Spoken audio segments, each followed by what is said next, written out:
Voilà pour l'artisanat Made in Tenerife. Nous allons vivre l'Atlantique maintenant. C'est vrai que vous pouvez tout pratiquer, du windsurf, du kitesurf, de la pêche au gros, mais également de la plongée. Mais vous pouvez aussi aller à la rencontre des baleines et des dauphins. En effet, dans le détroit qui sépare Tenerife de La Gomera, vivent des baleines pilotes. Elles sont stables, elles sont là à l'année, donc tout au long de l'année vous pouvez aller les voir. Il y a également des dauphins et puis des autres cétacés que vous pouvez découvrir. Nous allons vous proposer maintenant de vivre l'aventure avec nous.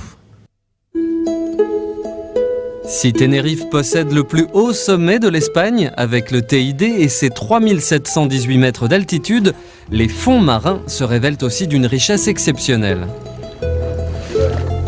Il suffit de s'éloigner un peu des côtes pour atteindre des profondeurs excédant 3000 mètres. C'est là qu'on peut observer de nombreuses espèces d'animaux marins, les vedettes étant bien sûr les cétacés. Ceux qui rêvent de flirter un jour avec une baleine sont assurés d'en croiser à Tenerife. Les baleines, c'est pratiquement garanti. Pour que ici, à les 3000 des côtes, tous les jours, je les trouve.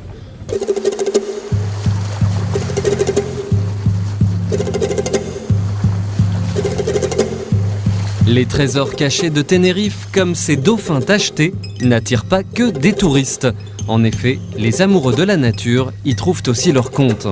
Le photographe et naturaliste Serge Anquet a élu domicile sur l'île il y a 22 ans. Depuis, son objectif est braqué sur les flots, à l'affût des dizaines d'espèces de cétacés présents dans les eaux canariennes. Ici aux Canaries, on a la chance de voir les espèces résidentes au long de toute l'année. Donc à chaque sortie, vous êtes sûr de voir des baleines et des dauphins, c'est sûr. Et si vous avez de la chance, vous pourrez voir aussi donc, des cachalots, des rorquals. Donc les rorquals, on parle des grandes baleines, des baleines à fanon.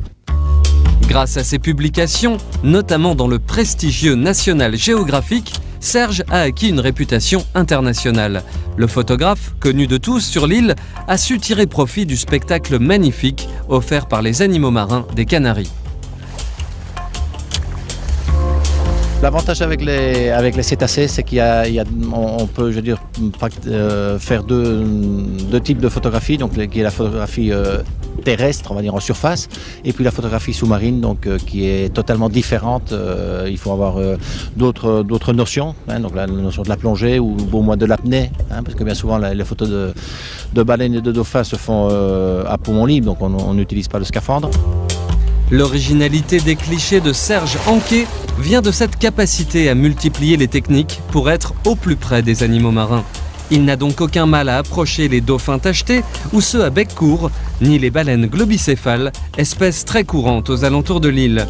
Il faut avoir un peu plus de chance pour espérer apercevoir un cachalot ou un rorqual, mais à Tenerife, tout est possible. Eh bien voilà, donc jolie découverte, hein, les dauphins et les baleines ici dans l'océan Atlantique à quelques mètres du bord de la plage. Nous sommes à Tenerife, je vous le rappelle, et nous sommes maintenant sur les hauteurs de Chimiche. Alors ce petit village, il a plein de particularités, et notamment d'abriter une bodega. Elle s'appelle la bodega Frontos. Venez faire un petit tour si vous avez la chance d'être sur cette île. On a découvert des petits secrets de chef qu'on voulait vous faire partager. Oubliez, pour épater vos amis, la mayonnaise, la moutarde, le ketchup, pour une fois, vous allez changer vos habitudes. On va vous présenter ceci. Dès qu'on se met à table ici, la tradition est de vous présenter ces deux sauces, vous voyez, sauce verte qu'on appelle le mojo. Alors il est fait avec de la coriandre et là c'est le mojo picante, comme son nom l'indique, fait avec des piments doux et forts. Une fois que vous avez fait votre petite préparation, on va vous expliquer tout ça dans le reportage qui suit, vous pourrez prendre des notes, vous allez voir c'est délicieux.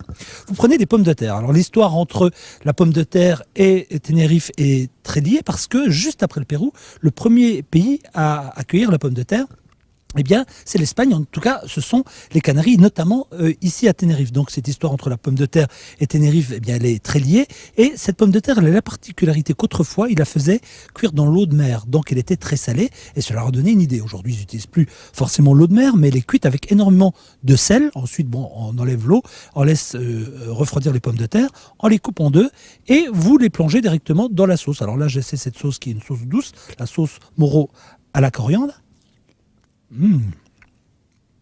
Faites-le, vous allez épater vos amis et vous goûtez avec un petit vin ici de la propriété. On est à la bodega Frontos, forcément on goûte leur vin. Ce sont des cépages canariens. Ça aussi, ça mérite le détour. Oui, je sais, j'ai beaucoup de chance, mais j'essaie de vous en faire profiter pour que lorsque vous allez franchir les 3200 km qui vous séparent de Luxembourg, vous allez pouvoir, comme moi, passer un moment sympathique. On va goûter également l'autre sauce. Alors l'autre, je ne vais pas le faire devant vous, mais c'est une autre bouteille, c'est du vin rouge que l'on prend avec le Moro Picante, c'est ce que nous a dit le propriétaire de cette bodega. Et là, donc, vous reprenez votre petite pomme de terre. Super. Je vous propose maintenant d'en savoir un peu plus sur cette gastronomie. Les secrets de chef, vous allez les découvrir maintenant. Regardez.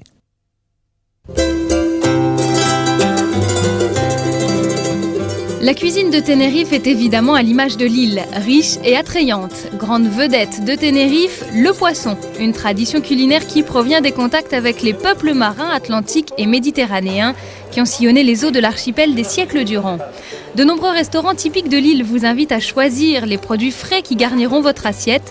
Poulpe, sèche, gambas, poissons fraîchement pêchés. Ici, vous sélectionnez.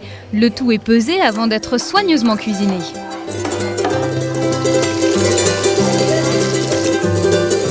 Vous pouvez choisir votre mode de cuisson, au four ou à la plancha, des étapes qui se font parfois même sous vos yeux. Vous n'avez plus ensuite qu'à savourer le tout face à la mer.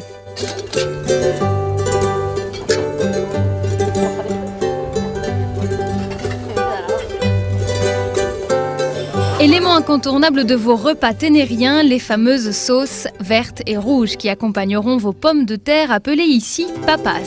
Le moro verde, plus doux, est à base de coriandre, d'ail, écrasé traditionnellement au pilon, un mélange auquel on ajoute sel, huile et bien sûr vinaigre de vin.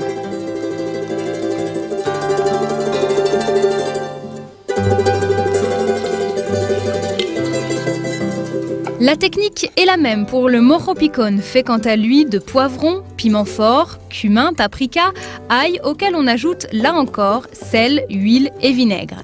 De savoureux mélanges dont vous ne pourrez bientôt plus vous passer.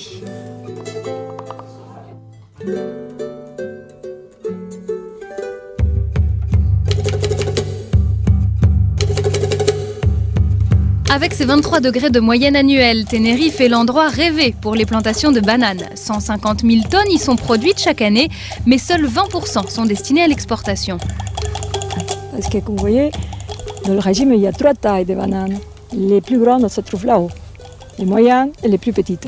Les grandes par la Communauté européenne, celles du milieu à 14 cm restent en péninsule Espagne et les plus petites restent ici.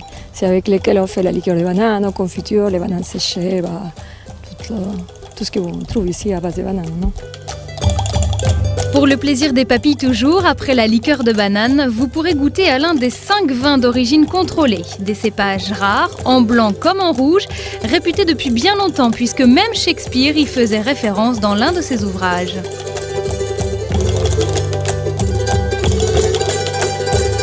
En bord de plage ou au cœur des villages, le coucher de soleil n'est que le signe annonciateur d'une longue et douce soirée sur l'île de l'éternel printemps. À deux, en famille ou entre amis, à Tenerife, on veille jusque tard dans la nuit, bien souvent autour de mets locaux ou dans un restaurant mêlant tradition, raffinement et originalité. À Tenerife, tout le monde est servi.